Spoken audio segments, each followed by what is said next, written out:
할렐루야.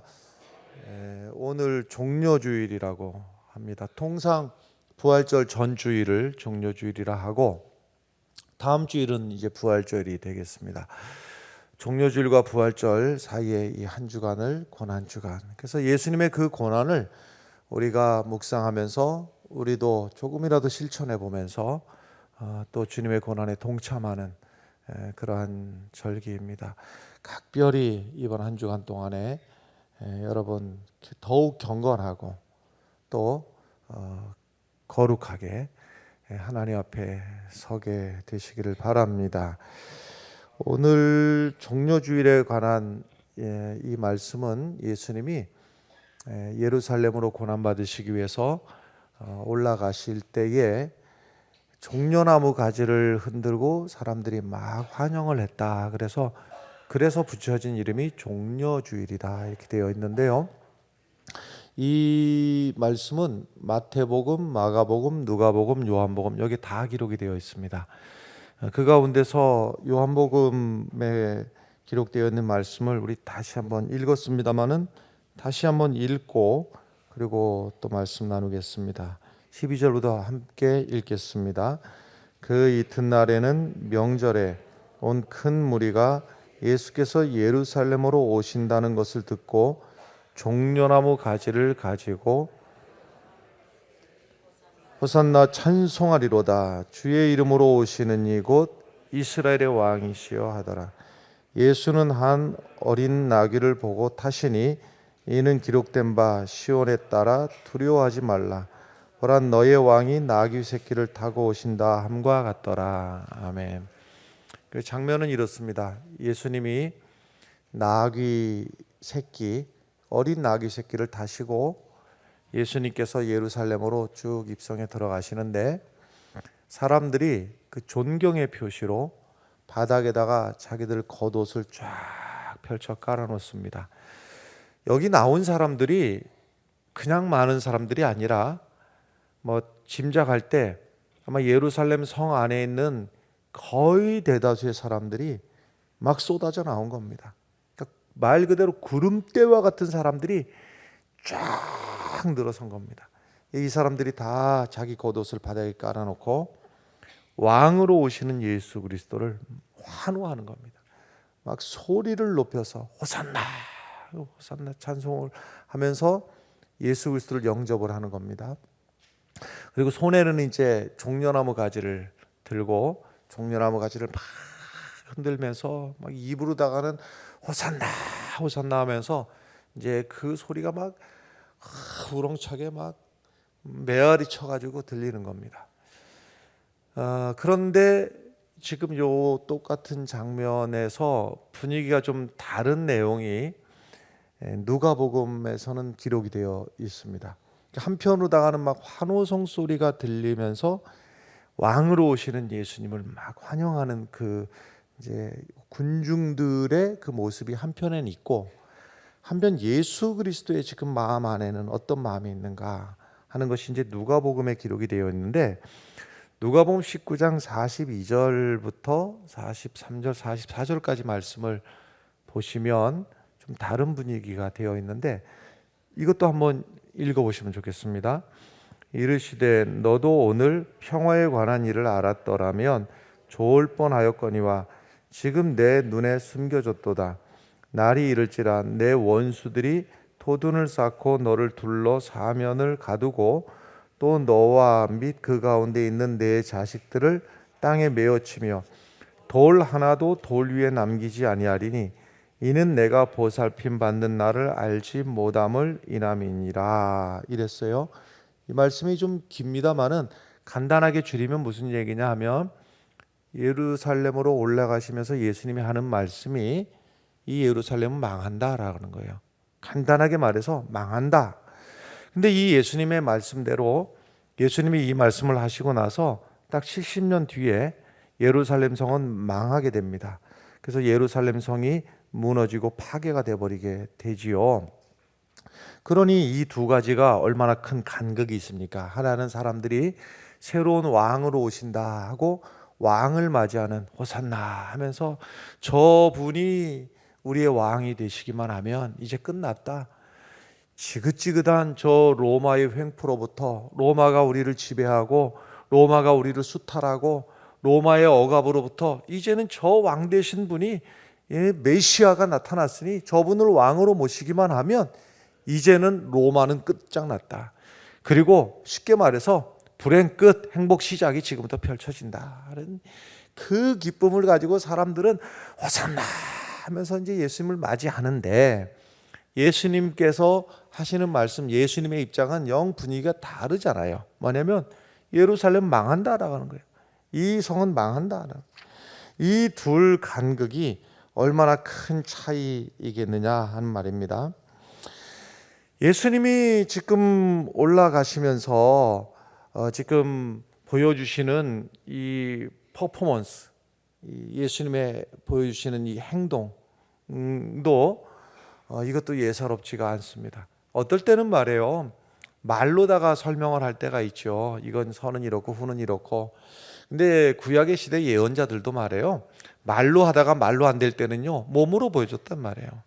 말하자면 낮에도 등불을 켜고 등불을 들고 다니면서 이렇게 보여주는 모습이라든지, 아니면 날마다 이제 울고 다니는 모습이라든지, 아니면은 또 호세아 선지자 같은 경우에는요 자기의 삶, 결혼의 삶을 통해 가지고 고멜이라고 하는 아주 참 정숙하지 못한 여인을 아내로 맞이해 가지고 그 고생하고 사랑하는 그 모습 속에서 하나님과 우리 사이를 그 삶으로 설명을 해주는 경우도 있어요. 그러니까 말로 설명하는 경우도 있지만 이렇게 행동으로 보여주는 경우도 있어요. 그런데 나중에 돼 가지고 더 기억에 남는 것은 그 모습, 눈으로 본 모습이거든요.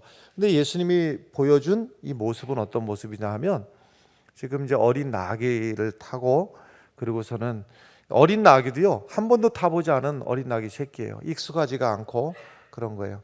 한번 대비를 한번 해보십시오. 보통 왕들은 말을 타고 등장을 하죠. 말을 탔다는 얘기는 또 이제 아마 그 입은 옷부터 해가지고 그 행렬이 거창하게 보였을 겁니다. 이렇게 비유하면 어떨까 모르겠어요. 우리 대통령 취임식 하면은 생각나는 어떤 머릿속에 그려지는 그림들이 있으시잖아요. 예상할 수 있는 그림.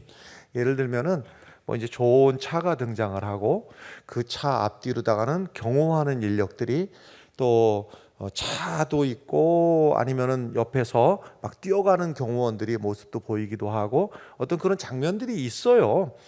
근데 우리가 이제 대통령 취임식을 보려고 전 국민들이 쫙 보고 있는데, 이제 생중계를 전국에 쫙 합니다. 여러분, 자, 우리의 대통령이 새로 등장하십니다 할 때 우리가 생각하는 것은 그런 모습 속에서 어디에 차가 딱 정차를 하면 누군가가 문을 열어드리면 거기서 새로운 대통령이 딱 아주 근사한 옷을 입고 등장을 하고 이런 모습이잖아요. 근데 이제 전국의 생중계를, 여러분 새로운 대통령 취임식을 합니다. 드디어 대통령이 우리의 화면의 모습에 잡혔습니다 하고 딱 클로즈업을 해서 보니까 대통령이 세발 자전거를 타고 끼우뚱 이러고 등장을 하면 이게 뭔가 하는 생각이 들지 않겠어요? 지금 예수님이 어린 나귀를 타고 등장하는 모습이 딱 그런 장면인 거예요. 왕으로 오시는 그분이 말을 타고 위풍당당하게 옆에 호위병들을 탁 거느리고 이렇게 오시는 그 모습이 아니라, 예수님 지금 어린 나귀를 타고, 성경에는 뒤뚱뒤뚱이란 말은 없는데 딱 그 말을 넣으면 분위기는 어울려요. 어린 나귀를 타고 뒤뚱 이러고 지금 오시는 장면이거든요. 이 장면이 사람들의 마음속에 이제 두고두고 오래 각인이 되는 이제 장면이 되게 되는데, 예수님께서 이렇게 어린 나귀를 타고 등장을 하신 것은 일단은요 스가랴서에 예언하신 그 예언의 말씀대로 이루어진 성취입니다. 스가랴서 9장 9절의 말씀을 보면, 보라 내 왕이 내게 임하나니 그는 공의로우며 구원을 베풀며 겸손해서 나귀를 타나니 나귀의 작은 것 곧 나귀 새끼니라, 이렇게 되어 있거든요. 그래서 그 스가랴서의 구약이 예언한 말씀대로 이제 성취가 이제 이루어지는 것이에요. 그런데 그 예수님의 모습을 보면서 지금 이제 이 모든 관중들은, 여기 나온 지금 백성들은 말이죠, 막 호산나를 외치면서 그들의 기대가 있었던 거예요. 기대가 뭐냐면 그 지금까지 보여줬던 예수님이 직접 보기도 했고 어떤 사람은 소문으로 들었는데, 이 예수님이 어떤 분이냐 하면 죽은 나사로를 말씀하시니까는 그냥 살려내신다든지, 아니면은 저 벳세다 광야에서는 떡 5개 가지고 5천 명을 먹이고도 12광주리가 남았다든지, 이런 분을 왕으로 모시고, 이런 분을 우리의 왕으로 모시고 살면은 먹고 사는 문제는 걱정 없다. 이제 우리 이제 잘 먹고 잘 살게 된다. 그리고 저 정도 능력, 말씀만 하시면은 그저 병마가 물러가고 앉은 매가 뻘떡뻘떡 일어나고 소경이 눈을 뜨고, 이런 분을 우리의 왕으로 모시면 저 로마 정부 정도는 뭐 간단하게 물리치고, 로마 우리를 괴롭히는 저 로마의 군병들 예수님 손가락 하나면은 휙 날아갈 것이고, 이제는 우리가 이제 드디어 우리가 어깨 좀 펴고 우리도 이제 당당하게 살 수가 있겠다 하는 이 기대감을 가지고 예수님에게 쫙 호산나 찬송을 하면서 이제 예수님을 쫙 맞이했는데, 이 기대가 크면 실망도 크다고 말이죠. 우선 첫 번째 실망이 어디부터였습니까? 딱 등장하는 모습이 위풍당당하게 등장한 게 아니라 나귀 새끼를 타고서는 그러고 오신 거예요. 근데 거기는 좀 그렇다 치더라도, 그거는 뭐 그냥 잘 해석은 못하겠으나 뭐 예수님 그렇게 왔다 치더라도, 그 다음에 딱 들어오자마자 그냥 예수님께서 여기서 그 로마 군사들부터요 손가락 탁 하니까 군사들이 휙 나가 떨어졌더라. 뭐 이렇게 시작하면은 참 좋겠는데, 이게 뭔가 이상한 거예요. 들어오셔가지고 보여준 모습이랑은 너무 무기력한 모습을 보여주시는 거예요. 한번 제대로 싸워보지도 못하고, 그리고 그냥 그 유대인들의 손에 잡혀가지고 말이죠, 옴짝달싹하지 못하고, 그리고 재판도 말도 안 되는 이 재판이 벌어지는데, 여기 끌려갔다가 저기 끌려갔다가 여기서 재판받으시고 저기서 재판받으시고 여기서 핍박당하시고 저기서 고난당하시고, 나중에 보니까요 점점 그 기대했던 바가 도대체가 찾아볼 수가 없어요. 때리면 맞지요, 욕하면은 욕을 그냥 그대로 다 받으시지요, 침 뱉으면은 침에 맞지요. 그런가 하면은 마지막 순간에는요 그 로마 군인이 십자가를 등에 지우니까 그걸 또 짊어지고 또 골고다 언덕을 비참한 모습으로다가 올라가지요. 마지막에 십자가에 매달려 있는 그 꼴을 보기까지 기대했던 이스라엘 이 사람들, 예루살렘 사람들이 얼마나 낙심이 됐겠어요. 기대는 저분만 등장을 하면 이제는 끝나는 걸 생각했는데 너무 무기력한 모습을 보여주는 거예요. 그러니까 사람들이 실망해버린 거예요.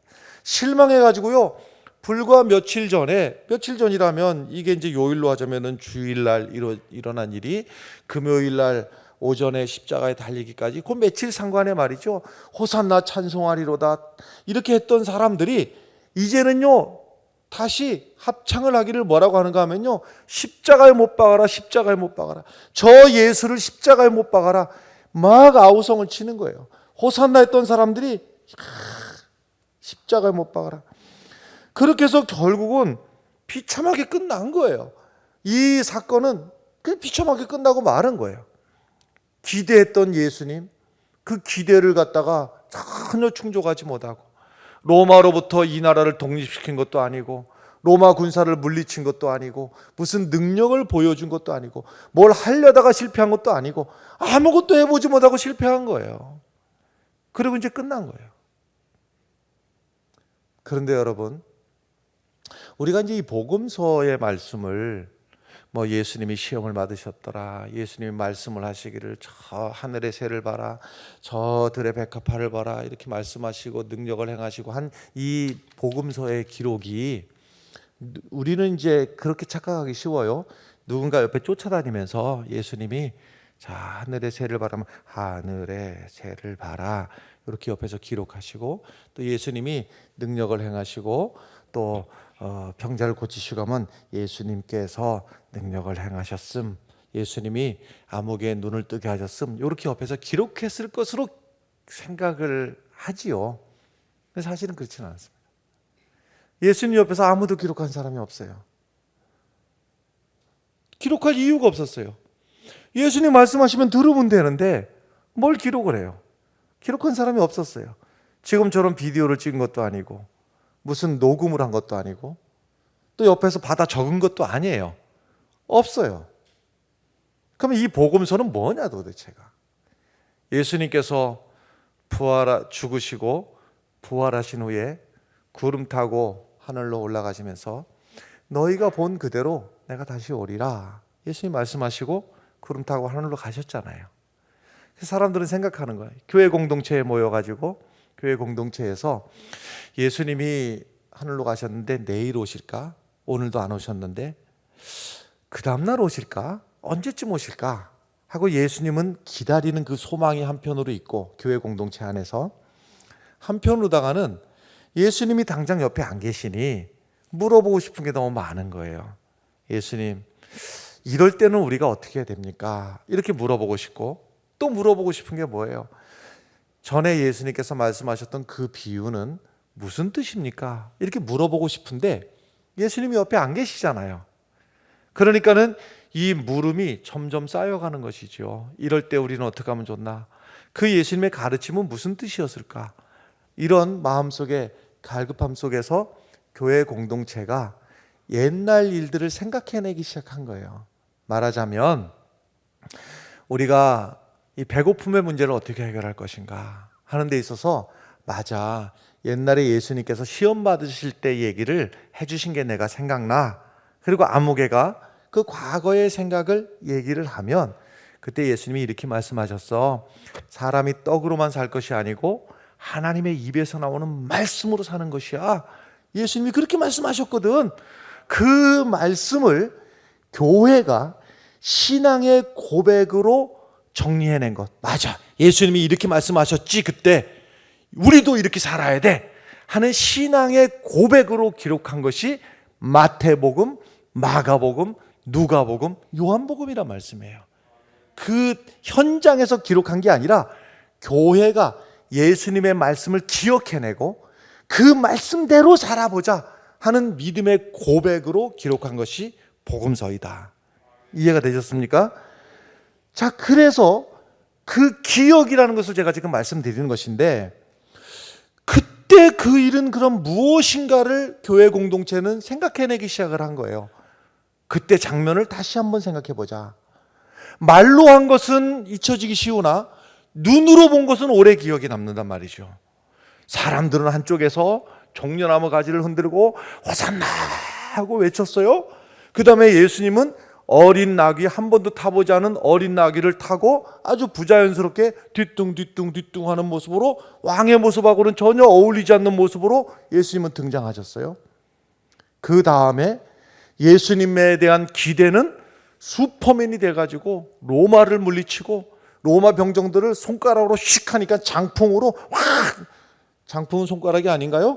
하여튼 손바닥으로 팍 하니까 콱 물러가고, 이런 모습을 기대했는데 아니야. 우리의 기억에 보면 전혀 그렇지 않고 예수님은 말이야, 오히려 당할 거 다 당하시고 얻어맞을 거 다 얻어맞고 욕먹을 거 다 그 치욕스러운 모습 그대로 보이시고 우리 가운데 십자가를 지시고 죽으셨어. 그리고 부활하셨어. 그럼 그때 그 사건은 뭐야 도대체? 뭘까? 하는 것을 이제 교회 공동체는 생각을 해내기 시작한 겁니다. 그래서 그 신앙의 고백으로, 예수님께서 우리에게 오셨던 것은 정복자로 우리에게 오신 것이 아니라 우리를 섬기시러 오셨고 우리의 영혼을 살리러 오신 분이었구나 하는 것을, 이것을 교회 공동체가 생각해낸 거예요. 이 단어 하나도 보면 재밌습니다. 예루살렘이라고 하는 이 도시 이름 있잖아요. 두 가지 말이 합해갖고 예루살렘이 된 것인데, 예루, 쉽게 말해가지고 도시란 얘기죠. 살렘은 히브리어 우리가 단어를 많이 알지 못해도 샬롬 이런 말은 알잖아요. 평화다 하는 말이에요. 그 샬롬에서 나온 말이 살렘 같은 말이에요. 살렘이라고 하는 말은 평화라고 하는 말이에요. 그러면 예루살렘은 뭐가 되겠습니까? 평화의 도시가 되는 거예요. 예루살렘. 그래서 이 유대인들은요, 예루살렘에 대한 프라이드가 엄청 강했습니다. 그래가지고 우리는 말이야, 어디에 살고 있는 줄 알아? 예루살렘에 살고 있어. 평화의 도시에 살고 있어 하면서 유대인들은요, 다른 나라 사람들을 알기를 우습게 여겼어요. 아이고 하고 우습게 여겼어요. 그러면 여러분 생각해 보십시오. 유대인들이 다른 나라 사람들을 우습게 알면 다른 나라 사람들이 유대인들을 대단하게 알았겠습니까? 같이 우습게 알았겠습니까? 어떻게 잘 알았어요? 예. 유대인들이 다른 나라 사람들을 우습게 하는 만큼 니들이 뭐가 잘났는데 하고 다른 나라 사람들도 유대 사람들을 우습게 알았어요. 그러니까 유대인들은 우리는 말이야 예루살렘에 살아 하고서는 우린 평화의 도시에 살아 이렇게 하는데, 다른 나라 사람들이 유대인들을 우습게 한 일 중에서가 하나가 뭐냐면 그 예루살렘을 살렘이라고 부르질 않았어요. 솔루마라고 그랬어요. 솔루마. 그러니까 니들이 무슨 평화의 도시 웃기고 있네. 그래서 이제 빈정되는 말로다가 예루살렘을 예로솔루마라고 그랬어요. 그러니까 제가 이제 어거지로 만든 말인데, 예를 들면 우리식으로 하자면 이런 거예요. 유대인들은 우리는 말이야 평화의 도시에 살아 이렇게 말을 하는데, 다른 사람들은 그 예루살렘을 지칭할 때마다 뭐라고 하면 평화의 도시 이렇게 하는 거예요. 핑화의 도시란다. 핑화의 도시. 야, 이제 핑화의 도시 갔다 오자. 그 말은 뭐냐면 평화는 무슨 평화냐 니네가. 무슨 평화야. 근데 이 유대인들이 예루살렘에 대한 프라이드를 갖는 것은, 여기가 평화의 도시인 것은 하나님의 성전이 여기 있고 하나님이 주시는 평화가 여기 있고 뭐 이런 고백이거든요. 근데 다른 나라 사람들이 볼 때는요, 평화의 도시 웃기고 있네. 니네가 무슨 평화의 도시야. 예루솔루마지. 그래서 이 도시를 지칭할 때마다 다른 나라 사람들은요, 예루솔루마라고 불렀거든요. 이제 빈정되는 소리예요. 근데 지금 예수님이 예루살렘으로 가신다 하는 이 성경의 기록이요, 요즘 목사님들은 설교 준비하기 너무 편리해요.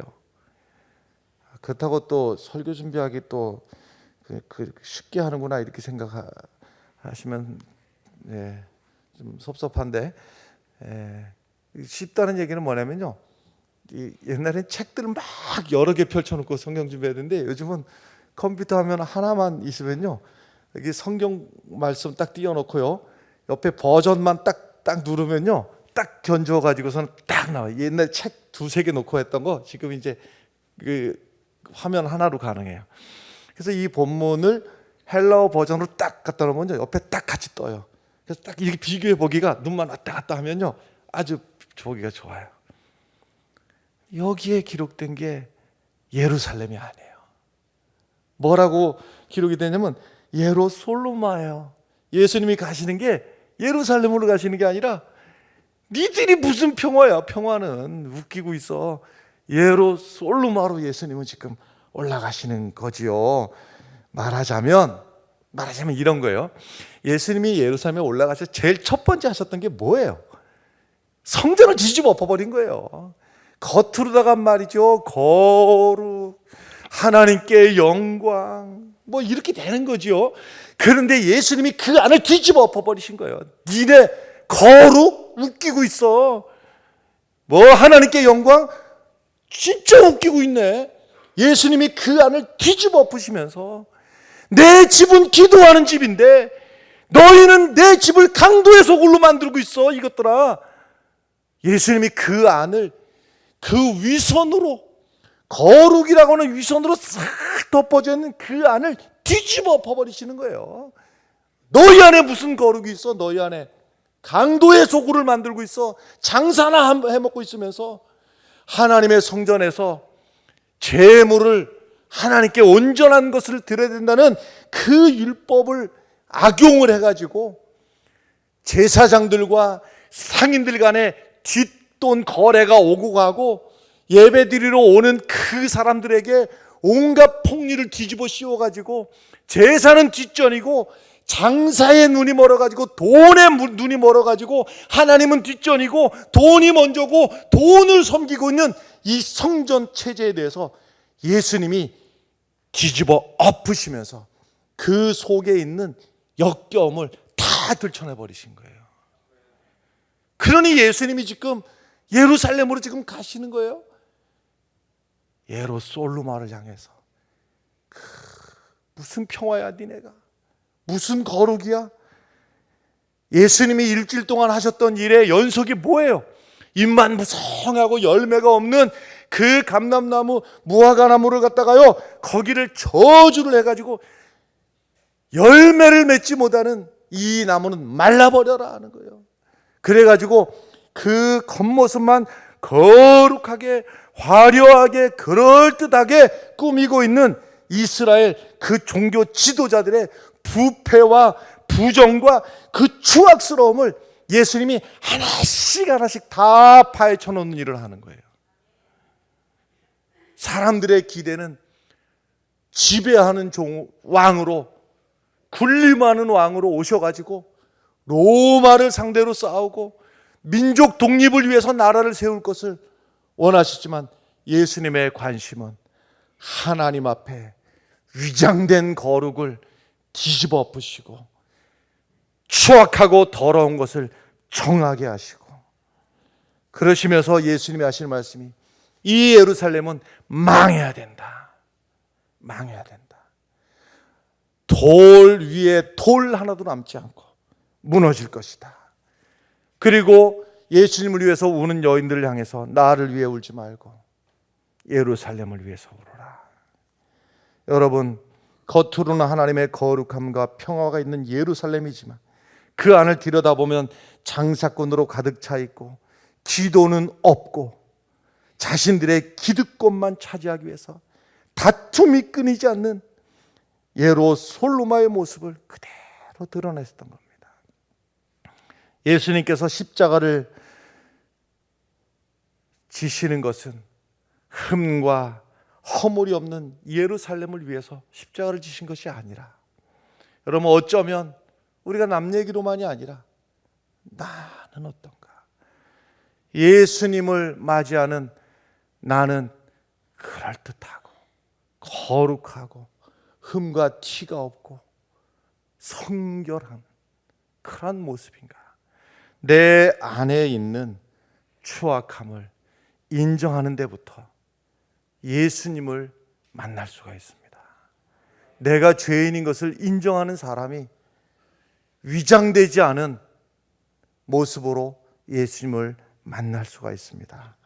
어쩌면 우리가 거룩한 척, 나는 다른 사람들보다 나은 척, 그 믿음을 가지고 예수님을 만난다면 잠시 잠깐은 호산나 찬송하리로다 위선된 몇 마디 고백을 할지 모르겠으나 곧 드러나지 않아서 내 신앙이 드러나는 거예요. 예수를 십자가에 못 박으라고, 예수 필요 없다고, 예수 없어도 나는 살 수 있다고 변질된 신앙으로 가는 거예요. 누가 예수님을 내 심령에 모실 수 있는가? 주여 나는 죄인이오니, 나는 죄인이오니. 할렐루야. 예수님께서 십자가를 지시는 그 현장에 우리가 남의 얘기로, 유대인들은 그랬어, 2000년 전에 그래서 남의 얘기로 끝내지 말고 여러분과 제가 그 자리에 있었다면 우리는 어떤 모습이었을까?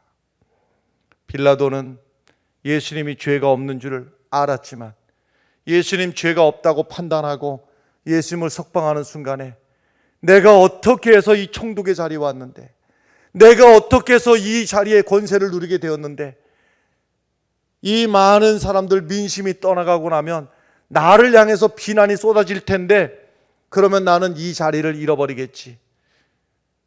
예수님이 죄가 없는 줄 알면서도 예수님을 십자가에 처형하라고 재판할 수밖에 없었던, 판단할 수밖에 없었던 그 빌라도가 나의 모습은 아니었는가? 또 그런가 하면 군중들을 부추겨 가지고 저 예수를 죽이라고 쑥덕거리고 없는 얘기 만들어내고 그리고 예수님을 죽이기 위해서 온갖 모의를 했던 그 유대인들의 모습이 내 모습은 아니었는가? 이기적인 욕망을 주체하지 못해가지고서는 휩쓸려가지고 사람들이 와 할 때 우르르 가서 호산나, 우르르 가서 예수를 죽여라, 이 말도 안 되는 군중 심리에 휩쓸려 다니면서 나도 거기에 내가 하나가 속해 있지는 않는가? 예수님을 찌르고 십자가에 매달고 그 손에 못을 받고 허리에 창을 찌르는 그 로마 병사가 나는 아니었을까? 나를 그 자리에 갖다 놓으면 아무개가 예수를 찌르라, 예수를 죽이라 내게 명령하는데 내가 이 명령을 거부하면, 이가 죄 없는 줄도 알지만은 명령을 거부하면 내게 불이익이 있을까 봐 내가 아니더라도 누군가는 찌르고 누군가는 못을 받고 누군가는 죽였겠지, 누군가는 가시관을 씌웠겠지. 에라 모르겠다. 예수의 머리에 가시관을 씌우고 예수의 손과 발에 못을 받고 그 로마 병사가 나는 아니었는가? 예수님 앞에서 온갖 큰 소리 칠 건 다 큰 소리 치고 세상이 다 버릴지라도 나는 주님을 버리지 않습니다. 그 고백을 했던 그 말이 불과 얼마 됐다고 예수님 십자가에 고난 받으실 때 다 도망가 버리고 난 그 제자가 내 모습은 아니었는가? 여러분, 내가 예수를 여러 믿었다, 예수 믿은 지 얼마 되지 않았다, 그게 문제가 아니고 더 중요한 것은